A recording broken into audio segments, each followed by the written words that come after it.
আমি শুনেছি যে সিপিএমের ওই অধুনা সব নাম ওরা দেয়, আগুন পাখি, সাবমেরিন, হেলিকপ্টার, নানা রকম নাম দেয় ওরা সব।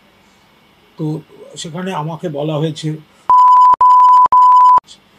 তো এখন দেখুন, সিপিএমের দীর্ঘদিন বাংলার মা বোনেদের উপর অত্যাচার করেছে, দীর্ঘদিন মহিলাদের উপর সন্ত্রাস, নির্যাতন, হত্যা এগুলো চালিয়েছে।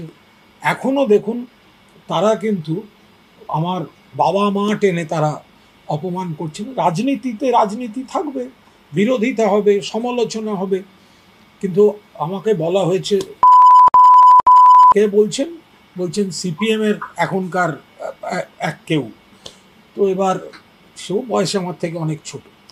তো এখন এটা হচ্ছে সিপিএমের সংস্কৃতি। আমায় বলছে, আরে আমার বাবা মা দুজনেই আরজি করে স্টুডেন্ট। আমার বাবা ডক্টর কল্যাণ ঘোষ পিজি হাসপাতালের বায়োকেমিস্ট্রির হেড ছিলেন, এবং বাবার পেশেন্টের তালিকায় অন্যান্য সব দল ইত্যাদির সঙ্গে প্রয়াত অনিল বিশ্বাস বা এখন আছেন ডক্টর অসীম দাশগুপ্ত। তো যিনি বলেছেন তাহার বাপ ঠাকুরদার কাছ থেকে জেনে আসুক কোন পরিবার কাদের সম্পর্কে কথা বলছে, রইল বাকি সারদা।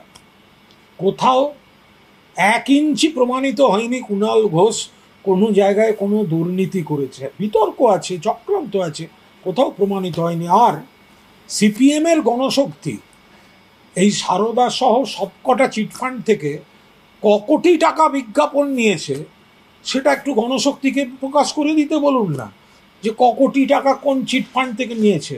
রোজ ভ্যালির এজেন্ট মিটিংয়ে শ্যামল চক্রবর্তীরা বক্তৃতা দিতেন কেন, কোন দাবিতে, কাদের সুরক্ষার দাবিতে, সে ছবিগুলো দেখেছেন?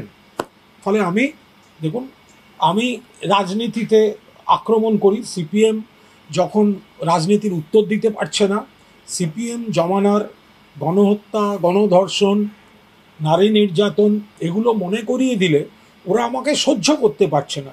সেই বলতে বলতে বলতে বলতে বলে দিয়েছে। এটা ওদের সংস্কৃতি, ওরা করেছে, ওদের পারিবারিক সংস্কৃতি। ওরা ছোটবেলা থেকে, জন্মলগ্ন থেকে দেখেছে নিজের বাড়ির লোকেরা যে নামে পরস্পরকে ডাকে, সেগুলো সব বলে ফেলছে।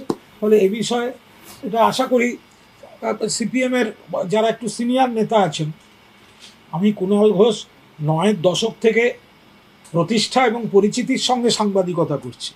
তো যে শব্দটি আমার সম্পর্কে কালকা যোগী যিনি বলেছেন, তিনি একটু সিপিএমের বিমান বসু, সুজন চক্রবর্তী, রবীন্দ্রদেবদের জিজ্ঞেস করে আসুন না এই কথা বলার শব্দটা বলাটা ঠিক হয়েছে কিনা। আমি দেখুন, ওই হাও মাও খাও, কুণালের গন্ধ পাও, শ্যাওড়া গাছে শাঁকচুন্নির কথার উত্তর দেবো না। সেটা হচ্ছে আজকে নন্দীগ্রামে শুভেন্দু অধিকারী তিনি বলেছেন যে আজ থেকে আমার সমস্ত কর্মসূচির নাম হচ্ছে কন্যা সুরক্ষা যাত্রা, কারণ এ রাজ্যে মা বোন দিদিদের রক্ষা করাটা এখন সবচেয়ে বড় প্রয়োজন, এবং তাই সিদ্ধান্ত যতক্ষণ না মমতা বন্দ্যোপাধ্যায়কে ক্ষমতাচ্যুত করতে পারছি ততক্ষণ আমার সমস্ত রাজনৈতিক কর্মকাণ্ডের নামকরণ হলো কন্যা সুরক্ষা যাত্রা।